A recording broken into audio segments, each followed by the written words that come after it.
오늘은 그 특별한 분을 모셨는데요. 오늘 온라인에서 이제 전문성을 띠고 또 한국교회에 기감이 되는 또 여러 시도를 하고 계신 분을 모셨습니다. 한주교회 담임으로 섬기고 계시는 김태훈 목사님인데요. 네, 인사 부탁드립니다.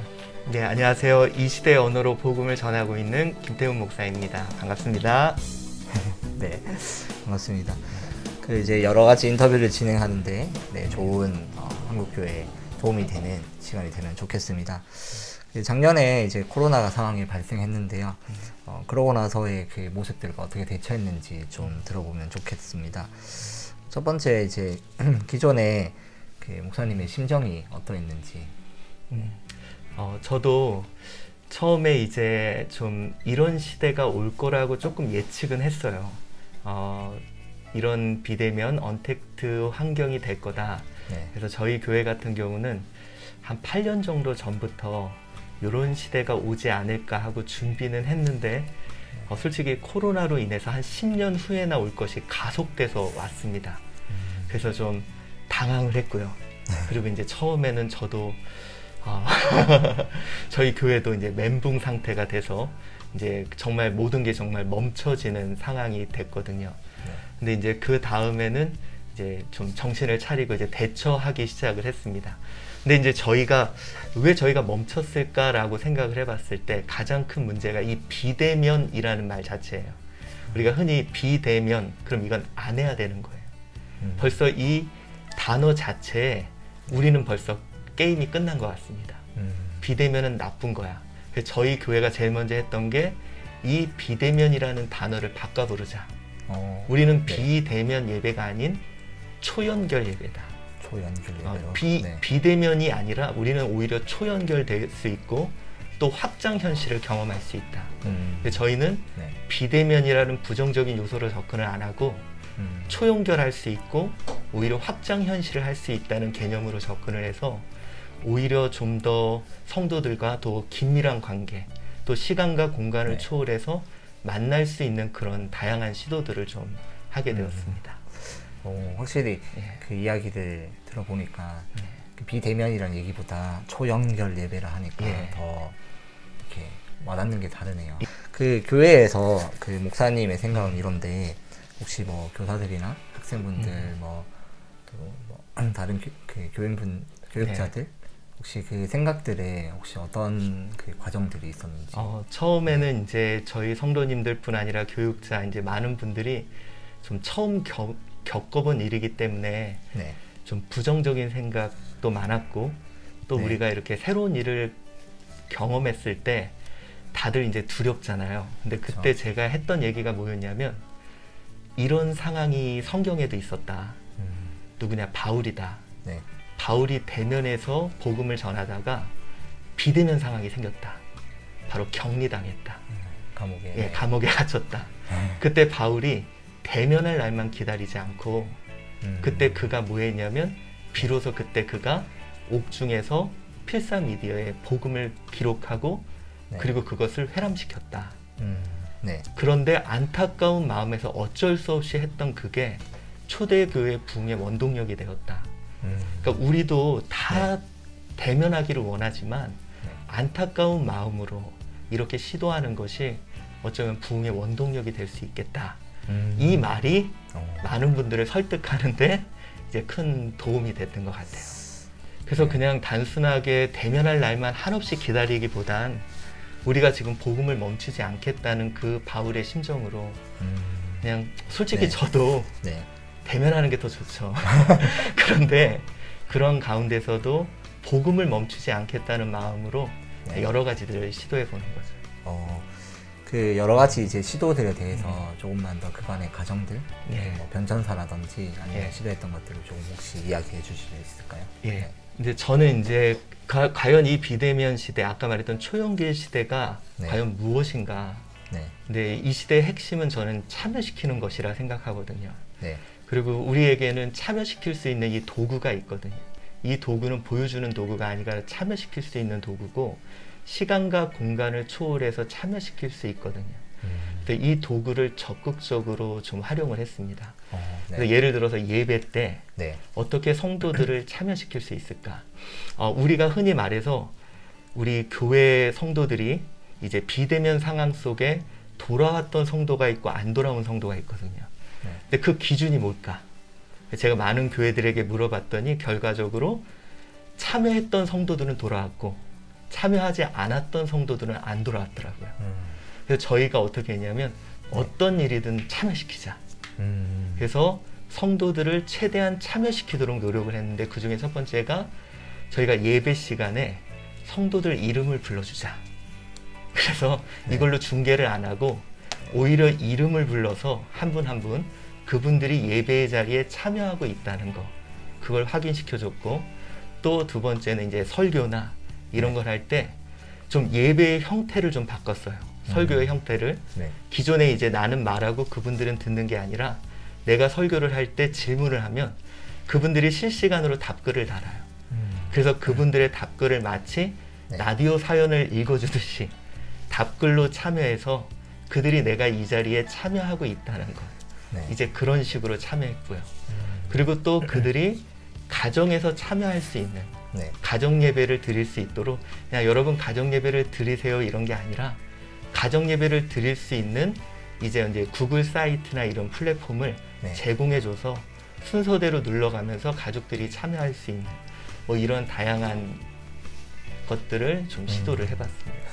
일단은 이제 미디어에 대한 이제 뭐 거부감도 있고 또 처음에는 이제 흥미도 있다가 나중에 이제 떨어지는 것도 있고 이제 이런 것도 있지만 결국은 그 참여라는 어떤 미디어 기기보다는 참여의 맛을 보면 그것이 입소문이 나는 것 같아요. 처음에 가정 예배를 그런 컨텐츠를 제공해 줬을 때 별로 참여하시는 분들이 없었거든요. 근데 그거에 대해서 내가 참여했을 때 이런 일이 있었다는 게 또 우리 교회에 이렇게 소통 커뮤니케이션 공간에서 나눠졌더니 우리 교회에서 내 가정에서 이런 일이 있었어. 우리 처음으로 내가 남편하고 신앙 얘기를 했어. 이제 이런 것들이 공유가 되니까 점점 그걸 보고 하는 가정들이 늘어나더라고요. 그래서 결국은 내가 경험하고 체험한 것들, 그것들이 이제 전파되는 것 같더라고요. 뭔가 입소문을 선택한 방법을 하신 것 같은데 그 차이에 대해서 어떻게 설명해 주실 수 있을까요? 저는 코로나 이전과 이후에 소통의 방식 자체가 변했다고 좀 생각을 하고 있어요. 그 코로나 이전까지는 내가 어떻게 복음을 전할 것인가. 그러니까 한마디로 그걸 좀 미디어 1.0이라 그래서 나는 말하고 그들은 듣는다였거든요.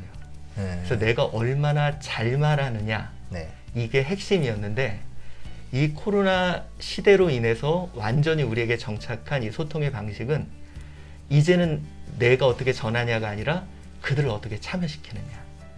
그래서 내가 할 수 있는 건 참여할 수 있는 그런 요소를 만들어 놓고 그들이 직접 참여해서 그들이 맛을 봐야 돼요. 그들이 경험을 해야 되고. 저는 그래서 우리 커뮤니케이션의 어원이 커미니언이래요. 성만찬. 저는 이제 이건 저의 개인적인 견해인데 저는 구약은 하나님의 언어였다고 생각하거든요. 내가 거룩하니 너희도 거룩해라. 근데 이제 그걸 의인은 없나니 아무도 없어서 못 알아듣고, 근데 말씀이 육신이 돼서 우리 가운데 오셔서 어떻게 했냐면 식탁이라는 자리에 떡과 잔을 준비해 놓고 우리가 직접 참여해서 맛보고 만지고 느끼고 경험하면서 그리스도의 살과 피가 전해졌다는 거예요.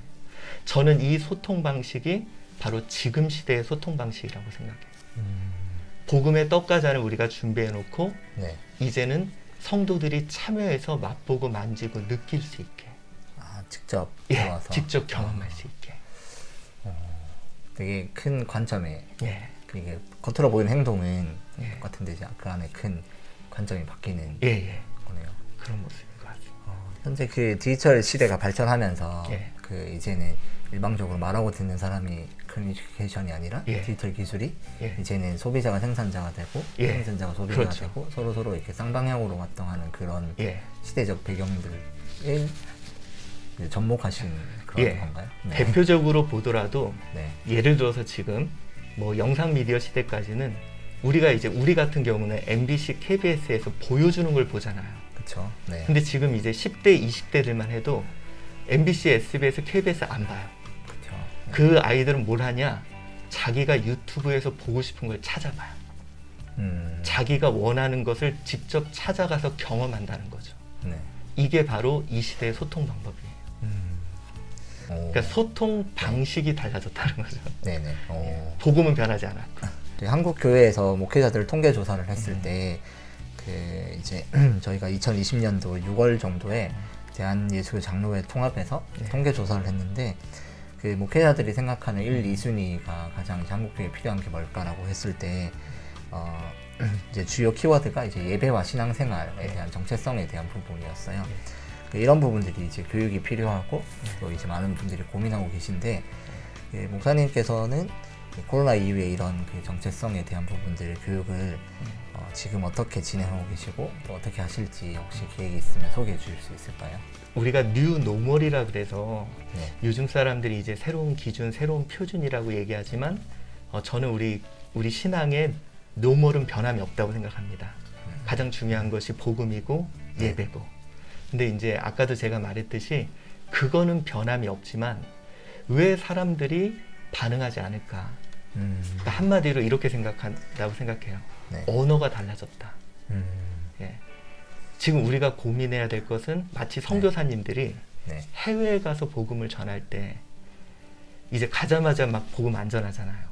그렇죠. 이제 그 나라에 소통되는 언어를 최소한 5년은 배우듯이 우리가 지금 이 코로나로 인해서 한 10년 정도 가속돼 온 이 새로운 소통의 시대에 우리가 이제는 그 언어를 조금 더 배울 필요가 있다.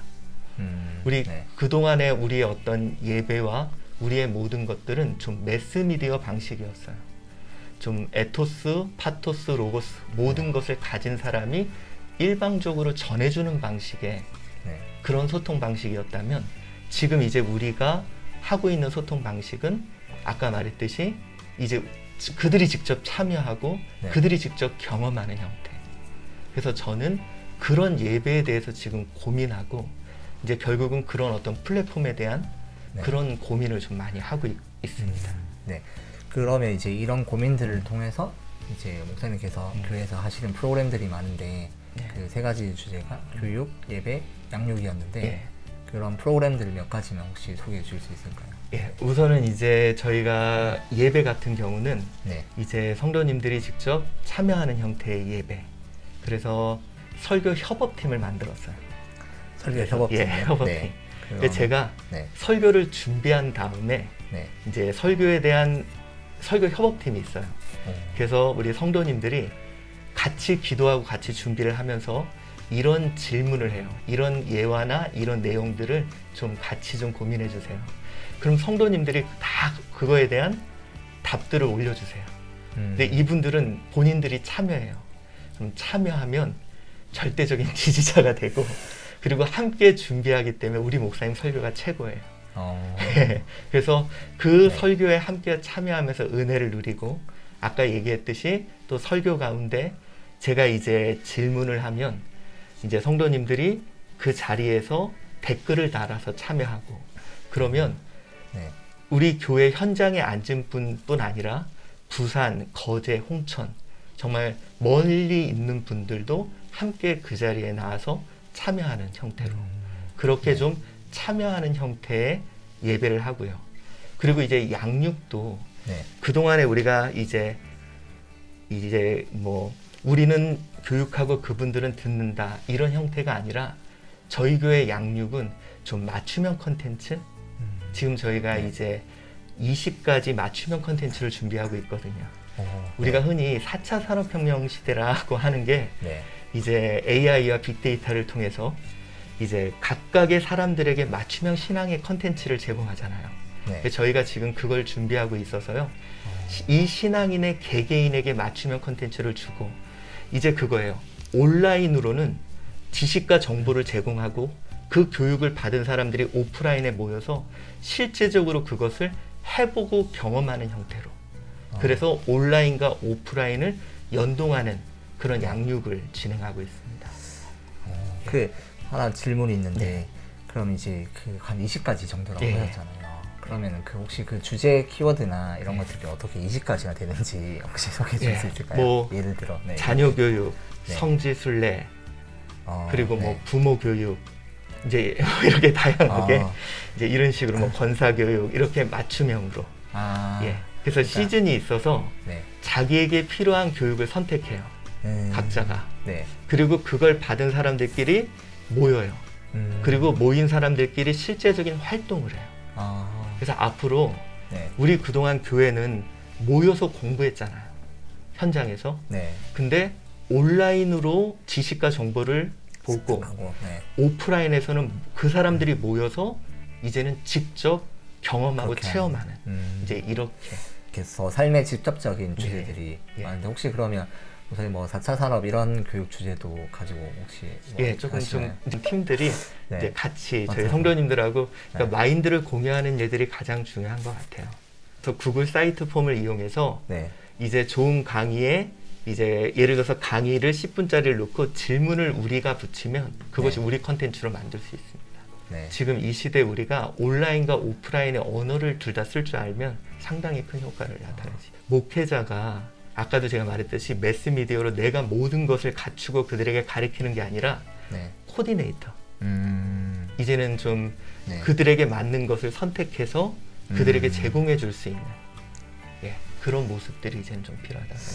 그래서 이제는 그래서 저는 목회자들도 플랫폼이 필요하고 이제는 함께 할 수 있는 그런 모습들이 좀. 그리고 혹시 교육 부분에서는 네. 이게 양육이랑 교육이랑 그럼 같이 이렇게 뭔가 진행되는 저는 이제 교육이구나. 교육도 저희 이제 주일학교는 옛날부터 네. 이제 아이들을 신앙을 가르치지 말고 하게 하자. 예를 들어서 네. 이제 8월 한 달이 주제가 교회면 얘네 8월 한 달 동안 교회 신문을 만들었습니다.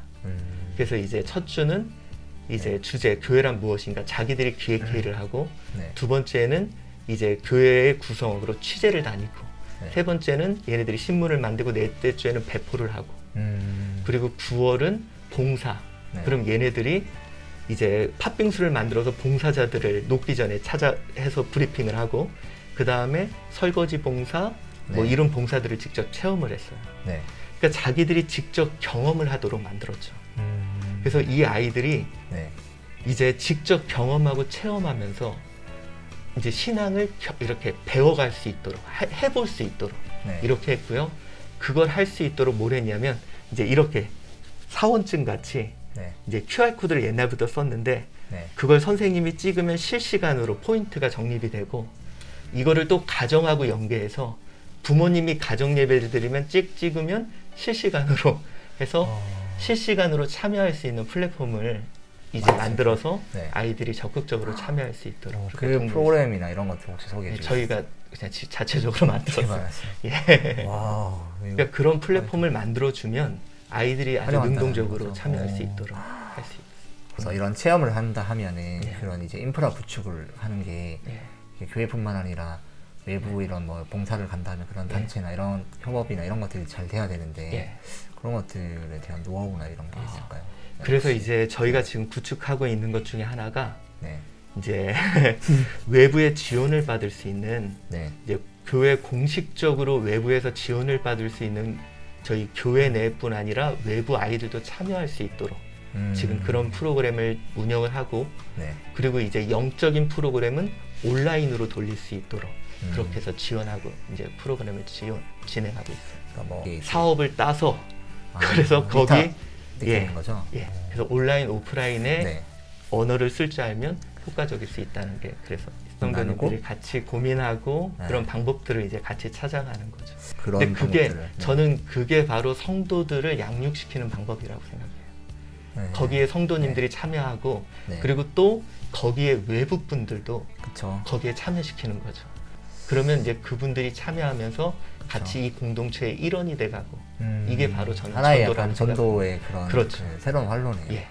그러니까 결국 전도도 우리는 하고 그들은 당하는 게 아니라 그들을 이런 일에 같이 참여시키는 게 저는 전도라고 생각합니다. 이런 소통과 연결되는 이런 철학들을 생각하게 된 계기가 있으실지 목사님이. 제가 이제 만 25세 담임 목회를 시작을 하게 됐습니다. 이제 갑자기 담임 목사님이 소천하시고 네. 이제 빚이 14억, 경매가 3건, 법적인 문제가 2건이 있는 교회에 네. 이제 교회가 없어질 위기 속에 어떤 목사님도 아무도 이 교회를 안 오신다 그러더라고요. 네. 근데 그때 제가 만 25살에 아니 무슨 교회가 환경 안 좋고 돈 없다고 무너지냐. 그러면 내가 하겠다. 그리고 그냥 무조건 아무것도 모르고 네. 하나님이 교회 세우는 거 아니냐고 제가 하겠다고 했거든요. 너무 힘들었습니다.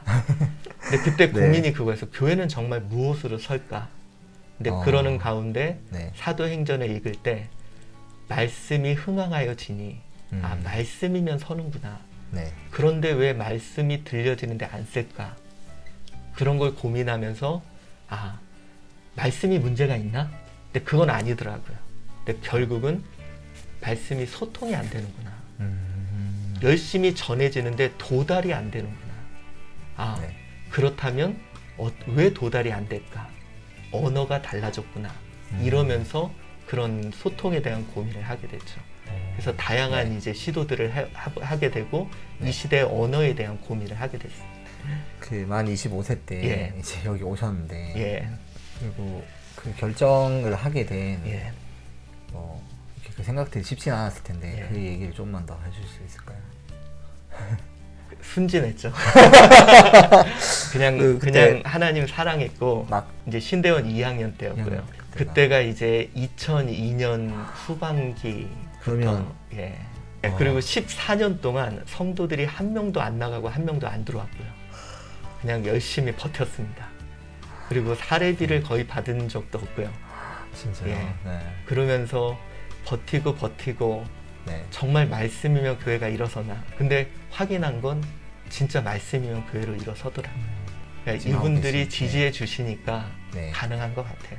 이제 조금씩 모여들고 이제 막 성장을 하다가 코로나를 만난 거예요. 아, 그러고 네. 오히려 온라인으로 또 오프라인으로 조금 더 성장하는 계기를 마련하게 됐습니다. 목사님들은 이제 온라인 시스템 구축에 대한 생각들이 이제 지금 통계가 한 예. 90% 정도 됐고, 예. 근데 이제 아직도 근데 온라인들에 대한 생각들은 예. 긍정적 인식보다는 부정적 인식들이 예. 많은 것 같아요. 아마 이제 대면에 대한 소중함 예. 때문인데 그런 거에 대한 우려사항과 위험들 그리고 아이들 같은 경우는 이 영상으로 계속 보다 보면 예. 뭐 중독이나 뭐 여러 가지 유튜브를 안 보는 게 좋다 이런 얘기 많잖아요. 그런 우려들이 있는데 그런 것들에 대해서 혹시 뭐 이렇게 생각들이나 좀 이렇게 설득 뭐 이런 반박 뭐 이런 얘기 하실 수 있을까요? 네. 우리가 단순히 이제 온라인, 오프라인이라는 개념으로 접근을 하면 저는 이제 당연히 우리는 오프라인으로 만나야죠. 근데 저는 이런 접근으로 들어갔으면 좋겠어요. 또 하나의 소통의 공간이 더 생겼다. 우리에게. 네. 근데 이 공간은 의외로 상당히 효과적인 공간이다. 시간과 공간을 초월할 수 있고 네. 또 연령대도 초월할 수 있고 네. 상당히 효과적인 공간이 우리에게 열렸다면 저는 이 공간을 포기해서는 안 된다고 생각을 해요. 메타버스 2.0이라는 개념이 생겨나기 시작했습니다. 그 개념이 뭐냐? 솔직히 우리가 온라인만을 집중했던 시대가 있었는데 다들 실패했습니다. 왜냐? 인간은 만나고 싶어 해요.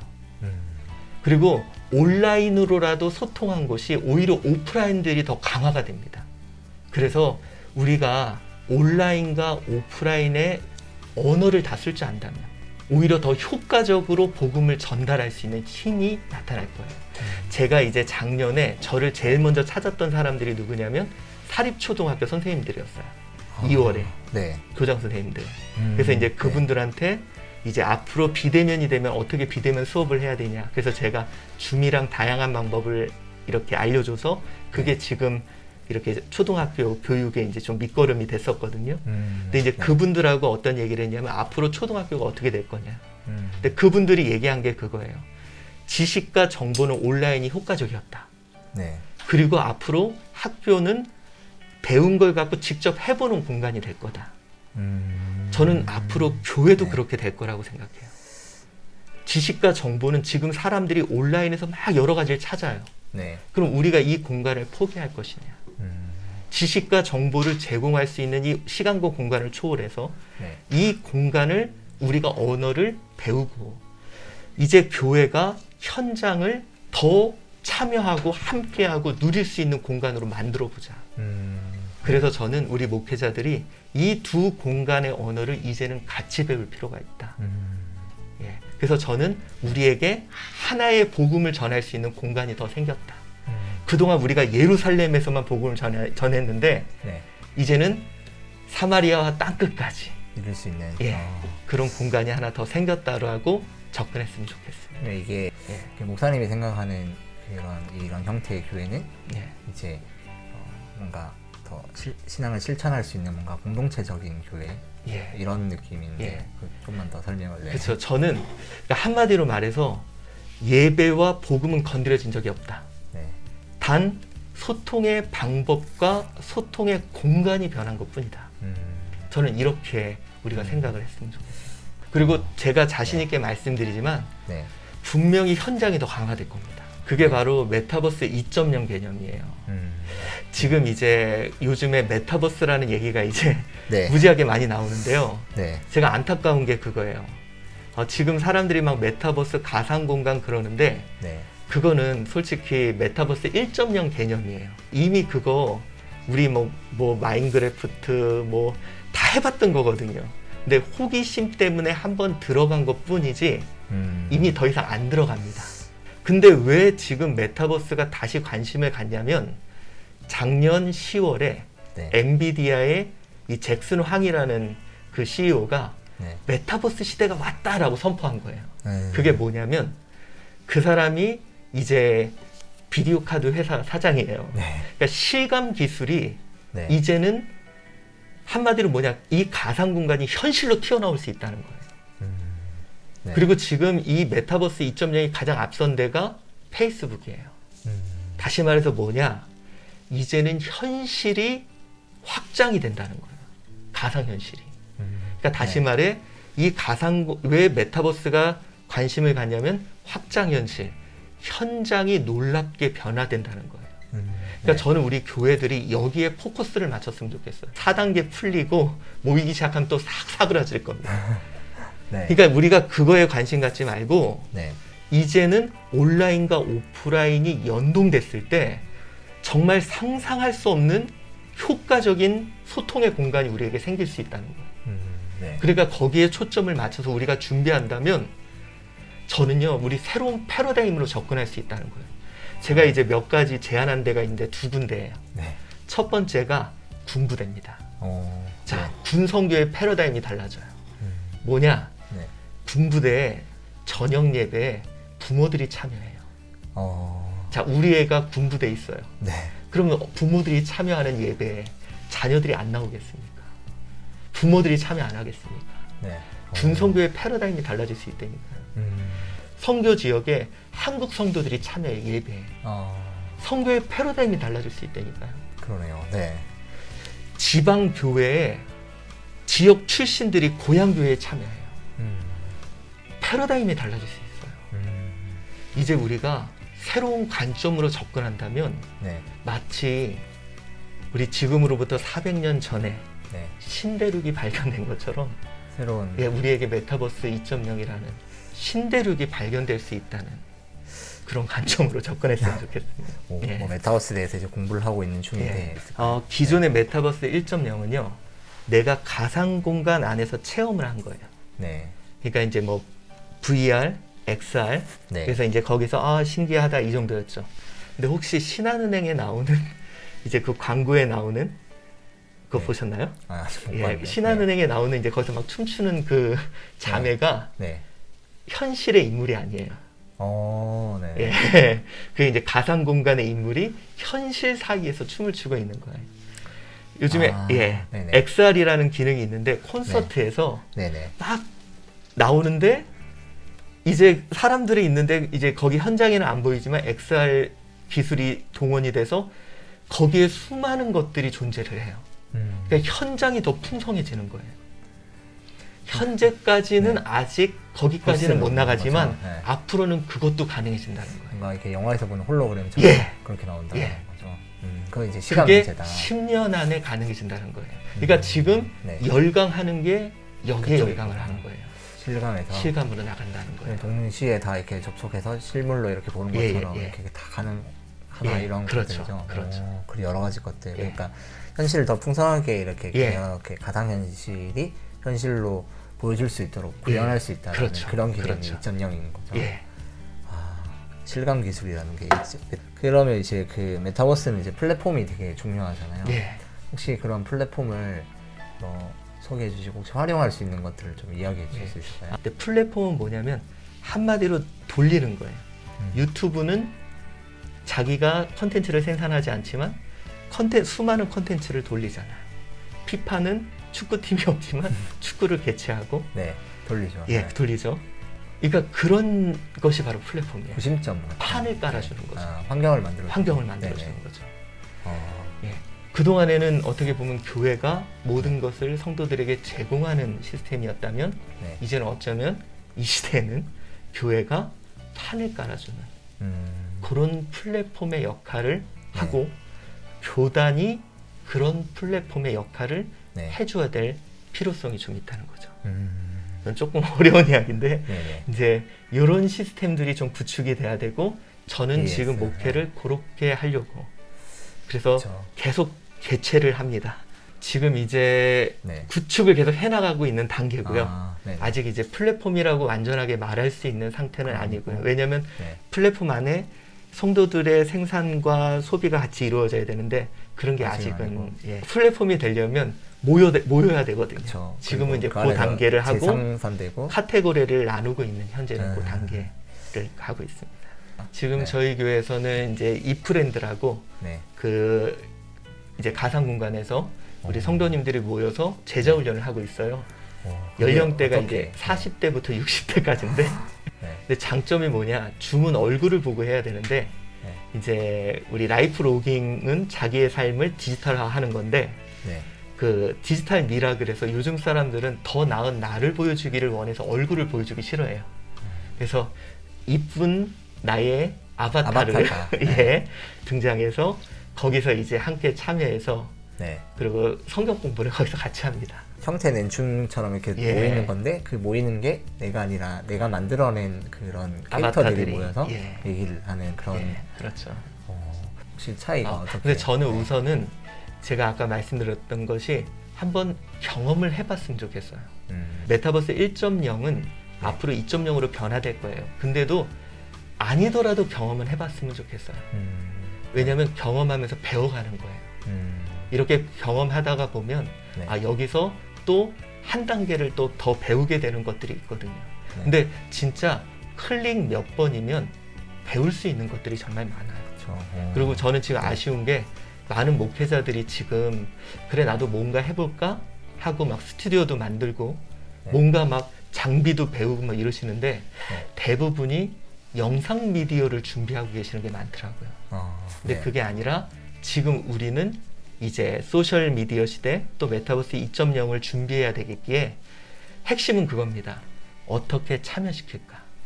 그리고 목사님들이 조금만 관심을 가지면 아주 수준 높은 퀄리티 있는 영상이나 그들을 참여시킬 수 있는 컨텐츠들은 클릭 몇 번이면 아주 쉽게 만드실 수 있어요. 더 이상 장비가 필요하고 하드웨어가 필요한 시대는 아니라고 생각합니다. 이미 이제 그럼 결국에는 이제 내가 만들기보다 이게 어떻게 활용하냐의 예, 싸움이 그렇죠. 되는 그런. 예. 근데 아직 이게 목사님의 그런 관점으로 보면은 아직 이제 저희 그 교회들이나 현실은 이제 이걸 활용하기보다 생산하는 거에 큰 예. 주안점이 있는 거예요. 예, 그렇죠. 그런데 이제 이거를 이제 어떻게 활용하는지에 대한 고민들을 목회자들이 많이 하고 성도들과 함께 해야 된다라는. 그러니까 아마 지금 교회들이 경험했을 거예요. 열심히 유튜브 만들었는데 안 본다. 지금 이거 아닌가 보다 지금 이러고 있는 상황이거든요. 근데 이제 많은 목사님들은 온라인 콘텐츠를 이렇게 제공하고 있다 예. 생각하는데 안 되는 거가 이게 소통에 예, 대한 부재다 그렇죠. 이렇게 볼 수 있는 거죠. 성도들은 찾고 있어요. 네. 자기에게 원하는 컨텐츠를. 네. 예전에는 주는 걸 받았는데 찾고 있단 말이죠. 근데 그것을 과연 교회들이 제공하고 있는가? 예. 그러면 저는 우리가 착각하고 있는 것 중에 하나가 네. 우리 성도들이 지금 비대면한 것은 코로나 때문이다라는 착각이에요. 우리가 자꾸 잊고 있는데 네. 이미 코로나 이전부터 비대면은 시작되고 있었습니다. 기억나실지 모르겠지만 네. 가나안 성도들, 그쵸. 안나가 성도들 있었고요. 네. 오후 예배 때 젊은 사람들 안 나왔고요. 우리 자녀들 이미 안 나오기 시작했어요. 네. 근데 저는 너무 이게 그러나 이 코로나로 인해서 서서히 진행되던 것이 10년 정도 가속된 것뿐이에요. 드러난. 예, 네. 드러난 거. 그래서 저는 오히려 코로나가 문제의 심각성을 부각한 거다. 우리가 그렇죠. 준비할 수 있도록 해준 그런 요소도 있다. 시대를 보면 항상 교회가 쇠퇴할 때 새로운 언어로 복음을 전할 때 부흥이 있었거든요. 네. 중세 시대 때 교회가 다 끝났다 그랬을 때 네. 종교 개혁에 여러 가지 의미가 있었지만 당시에 권위로 소통하는 그 시절 네. 루터가 복음을 그들의 언어인 독일어로 번역하고 설명하고 설득하고 네. 그것이 인쇄 미디어에 담겨서 그것이 전 유럽에 퍼지며 놀라운 종교 개혁으로 부흥했거든요. 네. 그리고 또 초대교회 시대 예수님 승천하시면서 제자들이 어떻게 할까 그러다 성령이 임하고 그들이 사도의 권위로 네. 복음이 필사 미디어에 담겨서 소아시아 지역에 퍼지면서 놀라운 부흥이 있었거든. 네. 그러니까 항상 그 시대의 언어로 복음이 전해지면서 부흥이 있었듯이 저는 지금 이 시대에 우리가 암울해 보여도 네. 분명히 복음은 힘이 있고 이 시대의 언어로 복음이 전해진다면 저는 반드시 부흥이 있을 거라 확신합니다. 그리고 이제 마지막 질문인데요. 그러면 이제 목사님께서는 저희가 지금 코로나 때문에 이걸 생각하지만 예. 이미 코로나 이후의 시대에 달라지는 것들과 뭔가 준비하고 계실 텐데 혹시 그런 부분들을 좀 나눠주실 수 있을까요? 네. 저는 어쩌면 코로나 상황이 끝나는 게 한국교회의 더 큰 위기일 수도 있다. 이라고 생각합니다. 네. 왜냐하면 솔직히 지금은 모든 걸 코로나에 핑계를 대고 있거든요. 코로나 때문에 우리는 힘들고 네. 코로나 때문에 어려워. 네. 근데 솔직히 지금 여러 가지 데이터들을 보면 코로나가 끝나도 달라질 건 많이 없을 거다. 돌아오지 않을 수도 있다. 이게 더 확실한 그쵸. 좀 데이터가 많이 나오거든요. 네. 그래서 이 핑계가 사라지는 날 어쩌면 우리는 집단 우울증에 올 수도 있다. 그러기에 네. 지금 준비하자. 마지막 네. 지금 우리가 복음으로 소통하지 못하면 네. 그때도 마찬가지다. 그러니까 저는 네. 오히려 지금 네. 우리가 이 상황 속에서라도 정말 안타까운 바울의 심정을 가지고 시도해보고 저는 네. 그래요. 우리가 외국에 가서 네. 어설픈 영어라도 쓰면 그들이 알아들어줘요. 저는 우리가 잘 못하지만 정말 다음 세대들에게 어설프지만 또 우리 성도들에게 어설프지만 만약에 시도한다면 저는 그걸로도 충분하다고 생각해요. 그래서 우리가 네. 한번 저는 용기를 내서 한번 시도해보고 소통해보고 그러면 저는 충분히 가능하다고 생각하고요. 그리고 그러려면 좀 전략을 갖고 네. 멋진 거 보여주려고 그러지 말고 네. 내가 다 하려고 그러지 말고 우리가 복음의 떡과 잔을 만들어서 한번 우리 성도들이 참여할 수 있도록 좀 그렇게 만들어 보자. 우리에게 주님이 보여주신 그 성만찬이라는 네. 소통의 방법을 이 시대에 떠올려 봐서 어떻게 그들을 참여시킬 수 있을까? 이렇게 접근한다면 저는 할 수 있는 게 오히려 많다고 생각합니다. 필사 미디어 시대는 권위를 무조건 따랐어요. 네. 인쇄 미디어 시대는 옳은 거라면 무조건 따랐어요. 영상 미디어 시대는 감동받으면 움직였어요. 네. 근데 현재는 네. 요 소셜 시대는 뭐냐? 내가 참여하면 무조건 지지합니다. 내 편이면. 네. 내가 참여한 거면 무조건 옳건 모르건 무조건 지지해요. 자, 이걸 꼭 나쁘다고만 보지 말고 네. 만약에 우리 성도들이나 우리 아이가 우리 교회에 참여하면 무조건 편이 됩니다. 이걸 우리가 좀 잘 활용을 하면 그게 하나의 전략이에요. 그렇죠. 포인트. 네. 어쨌든 참여를 시키면 한 명씩 계속 참여시키는 거예요. 그러면 이들은 한 명씩 참여가 된 사람들이 많아지면 결국 이들은 튼튼한 우리 편이 되는 그리스도의 편이 되는 거예요. 혹시 끝으로 예. 이제 인터뷰 저희 이제 마무리 할 텐데 혹시 하고 싶은 말이나 더 예. 있을까요? 네. 오늘 제가 그냥 이렇게 제가 하는 게 정답은 아니고요.